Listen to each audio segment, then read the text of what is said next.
బ్రహ్మపుత్రపై China master plan. ప్రపంచంలోని అతిపెద్ద జల విద్యుత్ డ్యాం ఏర్పాటుకు ఆమోదం. భారత్ చైనా బార్డర్కు 30 కిలోమీటర్ల దూరంలోనే నిర్మాణానికి ప్రతిపాదన. ప్రాజెక్టు పూర్తయితే భారత్కు నీటి సమస్యలు. అస్సాం, అరుణాచల్ ప్రదేశ్కు పంచి ఉన్న మిప్పు. 3 గోర్జెస్ డ్యాం కంటే 3 రెట్లు పెద్దది. మనకు ముప్పు ఏంటి? చైనా ఈ ప్రాజెక్టును పూర్తి చేస్తే బ్రహ్మపుత్ర నదీ నీటి ప్రవాహాన్ని నియంత్రించే అధికారం చైనా కలిగి ఉంటుంది. అస్సాం, అరుణాచల్ రాష్ట్రాలు తీవ్ర నీటి సమస్యలు ఎదుర్కొనే ప్రమాదం. ఈ డ్యాం వల్ల రక్షణ పరంగాను ఇండియాకు ముప్పు పొంచి ఉంది. సో ఈ డ్యామ్స్ భారత్ చైనా బార్డర్కు చాలా తక్కువ దూరంలోనే ఉంటుంది.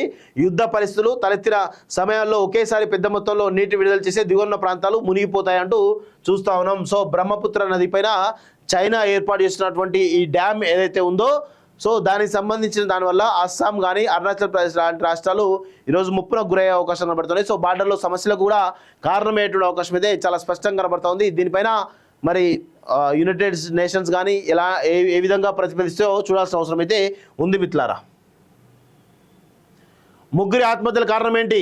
కామారెడ్డిలో కలకలం సృష్టించిన ఎస్ఐ, మహిళా కానిస్టేబుల్, మరో వ్యక్తి సూసైడ్. చెరువులో నుంచి ఎస్ఐ డెడ్ బాడీ కూడా వెలికితీత. కీలకంగా మారిన పోస్ట్ మార్టం రిపోర్ట్లు సెల్ ఫోన్ల డేటా అంటూ చూస్తా ఉన్నాం. ఒకసారి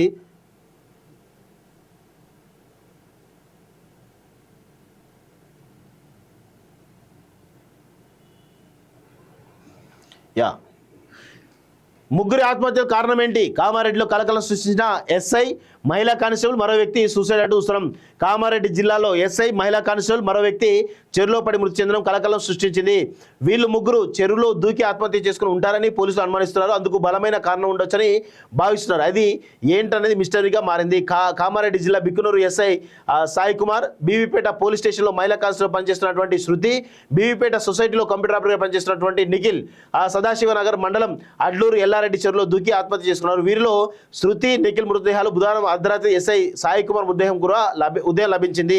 ముగ్గురి మృతదేహాలకు కామారెడ్డి జిల్లా హాస్పిటల్లో పోస్ట్ మార్టం చేశారు. అనంతరం డెడ్ బాడీలను కుటుంబ సభ్యులకు అప్పగించగా సొంతులకు తరలించారు. పోస్ట్ మార్టం అనంతరం ఎస్ఐ, కానిస్టేబుల్ డెడ్ బాడీపై పోలీసు అధికారులు సిబ్బంది పుష్పగుచ్చాలు ఉంచి నివాళులు అర్పించారంటూ చూస్తా ఉన్నాం. సో ఇక్కడ చాలా కారణం ఏంటి అంటే, ఇది ఒక ఇల్లీగల్ రిలేషన్, వివాహేతర సంబంధాలే ఈ యొక్క ఆత్మహత్యల కారణంగా చాలా స్పష్టంగా తెలుస్తూ ఉంది. సో మెదక్ జిల్లా కోల్చారానికి చెందిన సాయి కుమార్ 2018లో ఎస్ఐగా ఎంపికారు. ఏడాది క్రితం కామారెడ్డి జిల్లాలోని బీవీపేట పోలీస్ స్టేషన్కు బదిలీపై వచ్చారు. ప్రస్తుతం బిక్కనూరు ఎస్ఐగా ఉన్నారు. ఈయనకు భార్య లక్ష్మి, 3 ఏళ్ల కొడుకు ఉన్నారు. ప్రస్తుతం లక్ష్మి గర్భవతి. ఇక మహిళా కానిస్టేబుల్ శృతిది గాంధారి మండలం కేంద్రం. 10 ఏళ్ల కింద ఉద్యోగంలో చేరిన ఆమె పెళ్లైన తర్వాత కొన్నేళ్లకు భర్తతో విడాకులు తీసుకుంది. 3 ఏళ్లుగా బీవీపేట స్టేషన్లో కానిస్టేబుల్గా పనిచేస్తున్నది. సాయి కుమార్ బీవీపేటలో పనిచేసినప్పుడు శృతి అక్కడే కానిస్టేబుల్గా ఉంది. ఈ క్రమంలో వీరి మధ్య పరిచయం ఉన్నట్లు అనుమానిస్తున్నారు. మరోవైపు బీవీపేటకు చెందిన నిఖిల్ కంప్యూటర్లు కూడా రిపేర్ చేస్తుంటారు. ఈ క్రమంలో పోలీస్